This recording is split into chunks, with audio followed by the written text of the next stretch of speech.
Hello, and welcome back to the world of assassination and the subscriber contracts. And today's contract, Sunday Brunch, set in Dartmoor. And the contract ID is on the screen now for anyone who wishes to have a crack at it, and has been supplied to us today, courtesy of Paul Anderson 37. So on to our briefing. Reintroduce these targets to their breakfast. And speaking of targets, today we have 5 of them.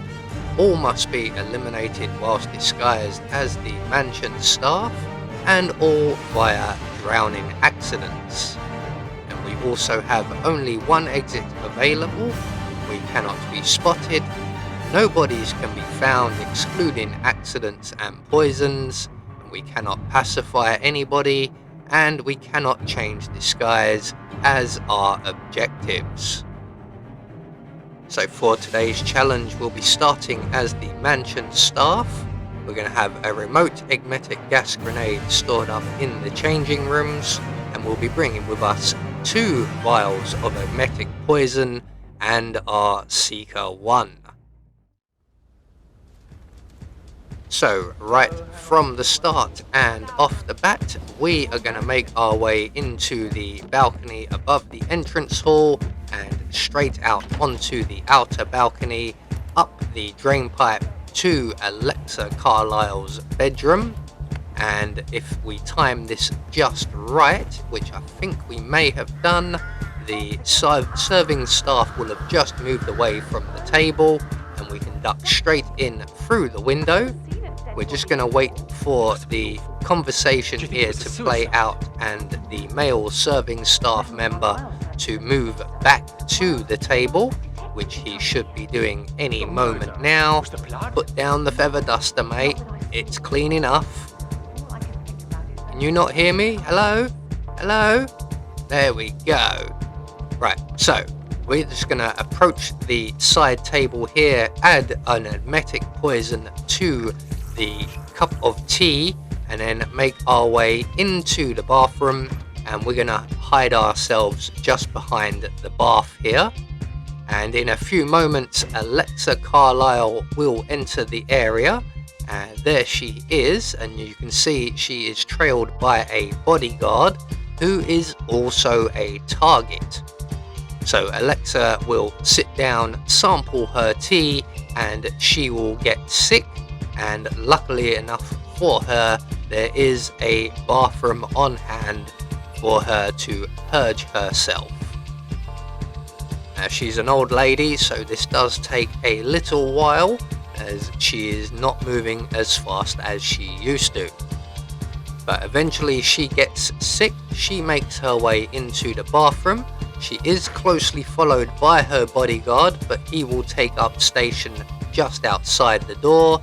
And once the doors close, we can then approach Alexa and reintroduce her to her breakfast. So once we've dealt with Alexa, in a few moments her bodyguard will get suspicious and he will come looking for her.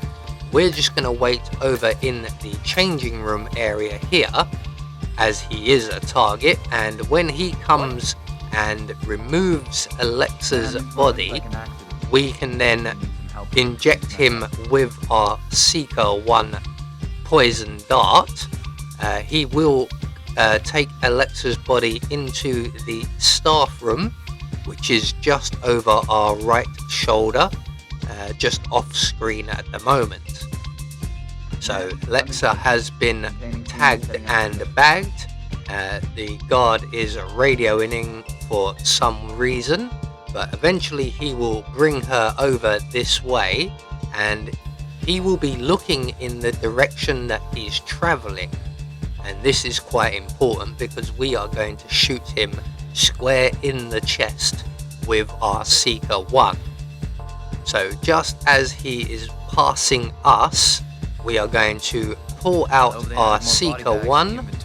About now will do. Quickly take aim, shoot him in the chest, and he will continue with his task and then feel very, very sick. So as soon as that door closes, I'm going to reload my seeker as well, just to save a bit of time later on. Now, once the bodyguard gets sick, he will return to the same toilet where we dealt with Alexa. I'm starting to think this toilet might be cursed, as it claims many, many lives. So once the bodyguard is in position, we can then reintroduce him to his breakfast. I hope it was a good one, and I hope it was quite tasty, because you're going to eat it again. So once we've dealt with him, we're going to pick up his gun that he drops, just to save a bit of time. We're then going to turn on the gramophone just here by the doors. That will attract the attention of the serving staff in the bedroom. And we're going to hide in the changing room closet here. And when the serving staff comes in, he will discover the body, alert another guard, who will then bag and tag his colleague. And once he makes it into the changing room, or the staff room should I say, we're going to follow him in, and we're going to add our second vial of emetic poison to the bottle of water on the counter here, and then make our way back into the changing rooms. And in a few moments, our next target, who is the housekeeping maid who frequents this room, will return. And when she samples that bottle, she too will get rather sick. I think there's a bug going around, because lots of people seem to be dropping like flies.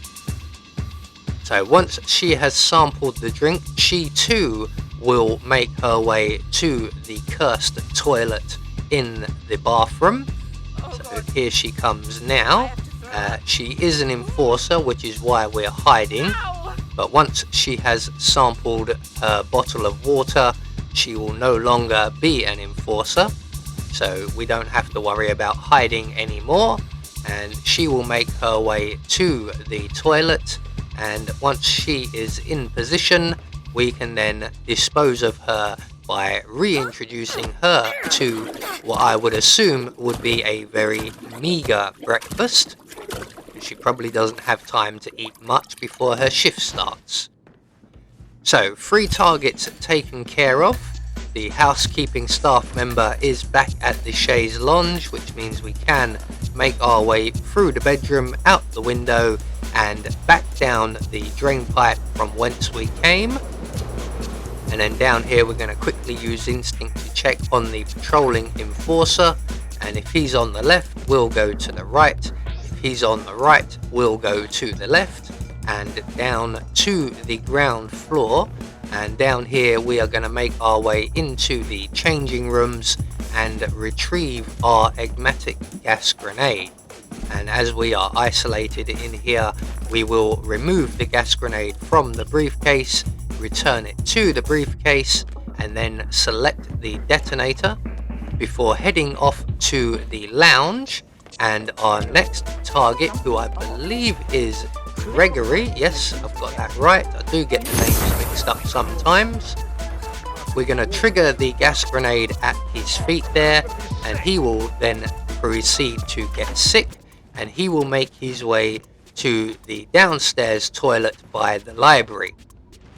He doesn't waste much time. He is not as old as Mrs. Carlyle, so he will be here very, very shortly. Here he comes now. And once he makes his way into the bathroom, we can then follow him in and reintroduce him to what I believe would be quite a substantial breakfast.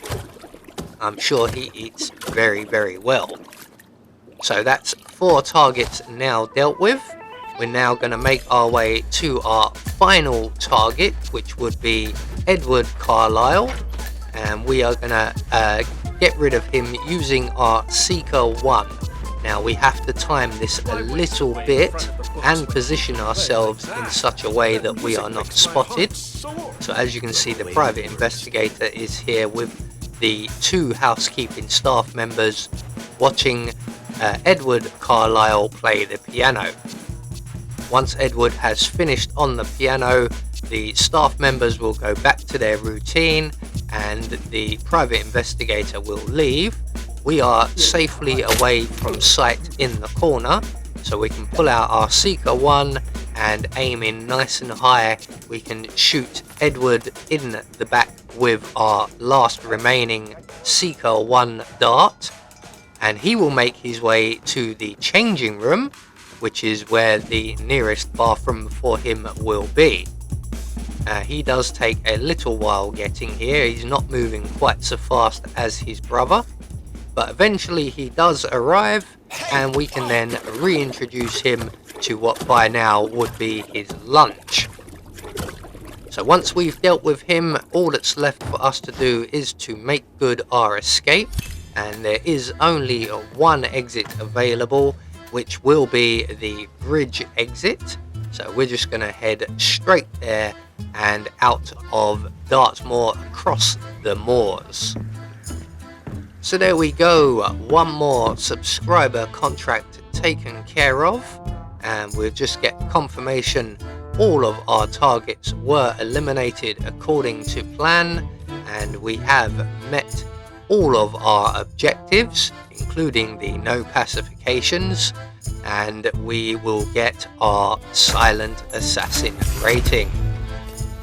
I have been Anubis, and I will see you all in the next video.